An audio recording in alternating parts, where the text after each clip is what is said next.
Leviticus chapter 22. Yahweh spoke to Moses and said, "Speak to Aaron and his sons. They must be consecrated by the holy offerings of the Israelites and must not profane my holy name. For my sake they must sanctify it. I am Yahweh. Say to them, any one of your descendants, for all time, who in a state of uncleanness approaches the holy offerings consecrated to Yahweh by the Israelites, will be outlawed from my presence. I am Yahweh. Anyone of Aaron's line who is afflicted with a contagious skin disease or a discharge will not eat holy things until he is clean. Anyone who touches anything made unclean by a dead body, or who has a seminal discharge, or who is made unclean by touching any kind of reptile, or anyone who has contaminated him with his own uncleanness, be it what it may. In short, anyone who has had any such contact will be unclean until evening, and must not eat holy things until he has washed his body. At sunset he will be clean and may then eat holy things, for these are his food.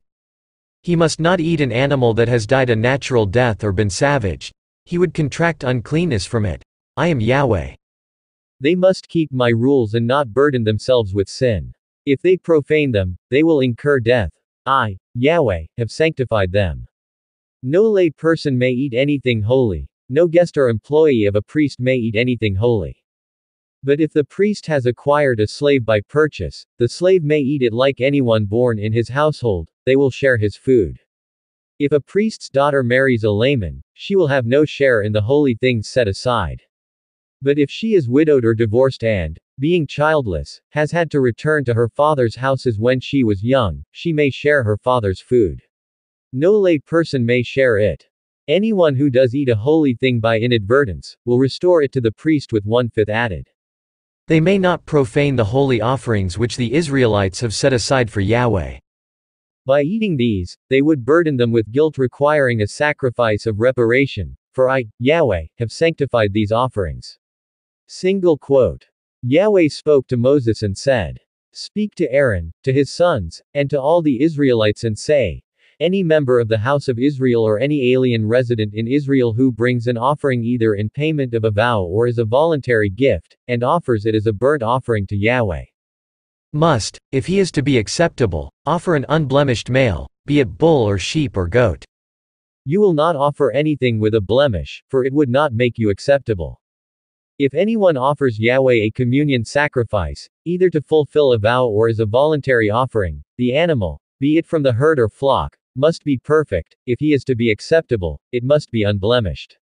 You will not offer Yahweh any animal which is blind, lame, mutilated, ulcerous, scabby or covered in sores. No part of such an animal will be offered on the altar as food burnt for Yahweh. As a voluntary offering, you may offer a bull or a lamb that is underdeveloped or deformed, but such will not be acceptable in payment of a vow. You will not offer Yahweh an animal if its testicles have been bruised, crushed, torn or cut off. You may not do that in your country. And you may not accept any such from the hands of a stranger, to be offered as food for your God.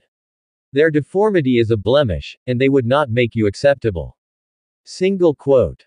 Yahweh spoke to Moses and said, "A calf, lamb, or kid will stay with its dam for 7 days after being born. From the 8th day onwards, it will be acceptable as food burnt for Yahweh. But no animal, whether cow or ewe, will be slaughtered on the same day as its young."